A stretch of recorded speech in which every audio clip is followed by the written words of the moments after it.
नमस्कार। आज हम बात करेंगे लिमिट ऑफ द सीक्वेंस की, है ना? या कन्वर्जेंट ऑफ द सीक्वेंस की।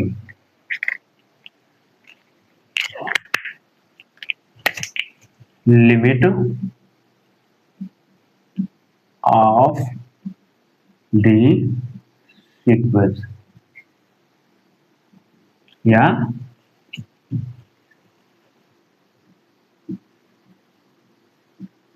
Convergent sequence. ठीक है,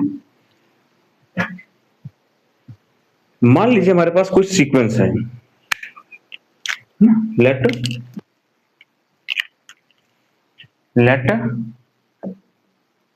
an n is equal to 1 to infinite be a sequence of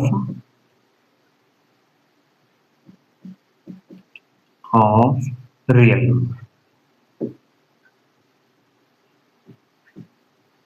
ठीक है, then a real number L, ठीक है, is called limit of the sequence। limit of the sequence किस sequence की? इस सीक्वेंस की 1 to infinite, है ना? if for each epsilon is greater than 0, ठीक है, for each epsilon is greater than 0 there exists a natural number m such that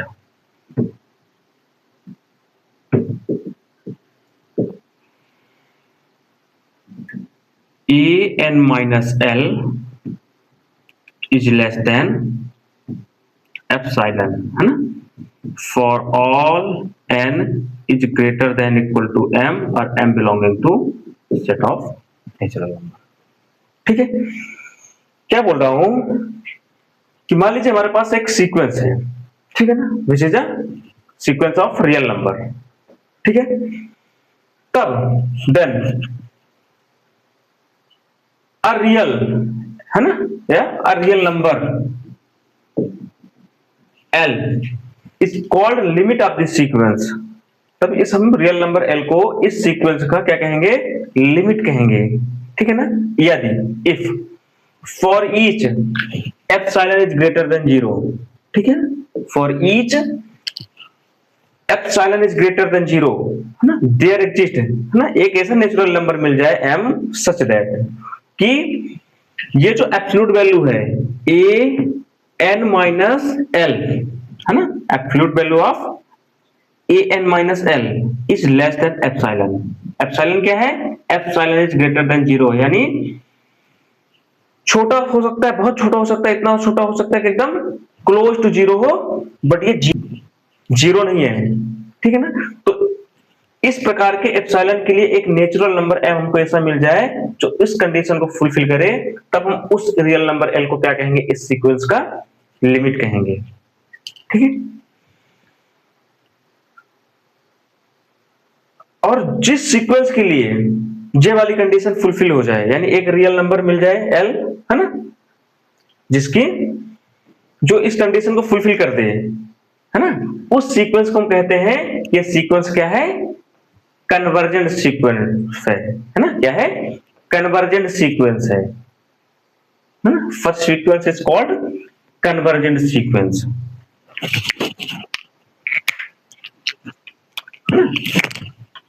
Such sequences are called convergent sequence।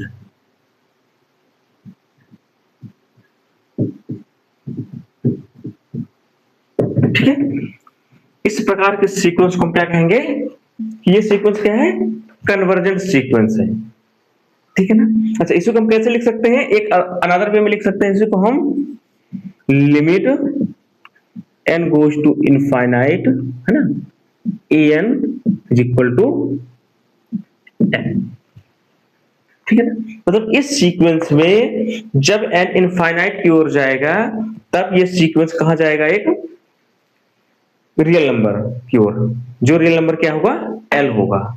ठीक है ना। If n goes to infinite then an goes to l। ठीक है। अब थोड़ा सा इसको हम ना प्रैक्टिकली समझते हैं कि एक्चुअल में क्या बोल रहा है ना। जैसे मान लीजिए हमारे पास कोई सीक्वेंस है ना, एग्जांपल के साथ समझेंगे ज्यादा अच्छे समझ में आएगा। मान लीजिए हमारे पास कोई सीक्वेंस है ना जिसका nth टर्म क्या है, 1/n है।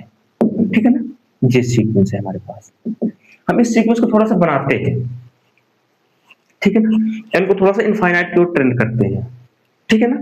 तो जैसे मान लीजिए सीक्वेंस क्या बनेगा, जब हम n की जगह क्या लेंगे, 1 लेंगे, है ना, यहाँ n belonging to natural number, तो ये आ जाएगा 1। ठीक है ना। फिर जब n की जगह 2 लेंगे तब क्या मिलेगा हमको, 1/2, है ना। इसी प्रकार हम लेते रहेंगे और हमको क्या मिलता रहेगा, आगे चलेंगे, आगे कहीं हमको क्या मिलेगा, 1/1000 मिलेगा ना। आगे ऐसे चलेंगे अपन को, फिर क्या मिलेगा, 1/करोड़ मिल जाएगा, 1 करोड़, है ना। इसी प्रकार ये बढ़ता रहेगा। ठीक है ना। अब देखिए ध्यान से, n को हम क्या कर रहे हैं, बड़ा लेते जा रहे हैं। n को कहां लेते जा रहे हैं, बड़ा लेते जा रहे हैं। n की जगह 1 लिया तो 1 मिला। ठीक है ना। n की जगह जब हमने 1 लिया तो क्या मिला, 1 मिला। जब हमने n की जगह क्या लिया, 2 लिया तो क्या मिला, 1/2 मिला, यानी उससे थोड़ा छोटा मिला हमको, है ना, यानी 1 इज ग्रेटर देन 1/2। जब हमने n की जगह 3 लिया तब हमको क्या मिला, 1/3 मिला, है ना, विच इज लेस देन 1/2। फिर इसी प्रकार हमने n की वैल्यूज बढ़ाते गए और हमको ये क्रम मिलता रहा, है ना। डिनोमिनेटर बढ़ता जा रहा है, बढ़ता जा रहा है, बढ़ता जा रहा है ना। ठीक है। बढ़ते बढ़ते डिनोमिनेटर बहुत बड़ा हो जाएगा, बढ़ते बढ़ते डिनोमिनेटर तो बहुत बड़ा हो जाएगा, तो फिर हमको कौन सा नंबर मिलेगा, बहुत बड़ा हो जाएगा जब एकदम डिनोमिनेटर हमारा अनंत पर होगा, जब हम n की जगह अनंत लेंगे, है ना, तो बहुत छोटा नंबर मिलेगा, एकदम बहुत ही छोटा, न क्लोज टू जीरो, जीरो नहीं मिलेगा बट क्लोज टू जीरो, है ना, क्योंकि n कभी अनंत नहीं हो पाएगा, इसलिए हमको जीरो कभी नहीं मिल सकता है। ध्यान से समझिएगा, n अनंत की ओर जाएगा, जब n अनंत की ओर जाएगा तब हमको क्या मिलेगा, जीरो मिलेगा, है ना। मतलब इस सीक्वेंस हमको जीरो की ओर जाता हुआ दिखाई देगा। जैसे जैसे n बढ़ता जाएगा ये सीक्वेंस जीरो की ओर जाता दिखाई देगा, है ना। तो ये जो जीरो है, वो जो जीरो दिख रहा है आपको, है ना, कि जैसे जैसे हम n बढ़ाएंगे हमको क्या मिलेगा, जीरो मिलेगा, वो इस सीक्वेंस की क्या कहलाएगी, लिमिट कहलाएगी, है ना। यानी limit n goes to infinite an की जगह क्या है यहाँ पे, 1/n।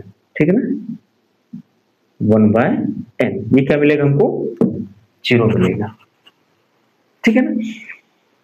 तो basically limit of the sequence क्या है, एक रियल नंबर है। कैसा रियल नंबर है, जहां पहुंचकर सीक्वेंस क्या हो जाएगा, थोड़ा सा स्थिर हो जाएगा, कांस्टेंट हो जाएगा, बदलेगा नहीं, है ना। तो जीरो बेसिकली क्या है, इस सीक्वेंस की क्या है, डेस्टिनेशन है ना। इस सीक्वेंस की जीरो क्या है, डेस्टिनेशन है बेसिकली, कि जहां सीक्वेंस क्या है, पहुंचना चाह रहा है ना। इसी प्रकार लिमिट क्या है, लिमिट किसी भी सीक्वेंस की क्या होती है, लिमिट किसी सीक्वेंस की क्या होती है ना, लिमिट बेसिकली किसी सीक्वेंस की डेस्टिनेशन होती है ना,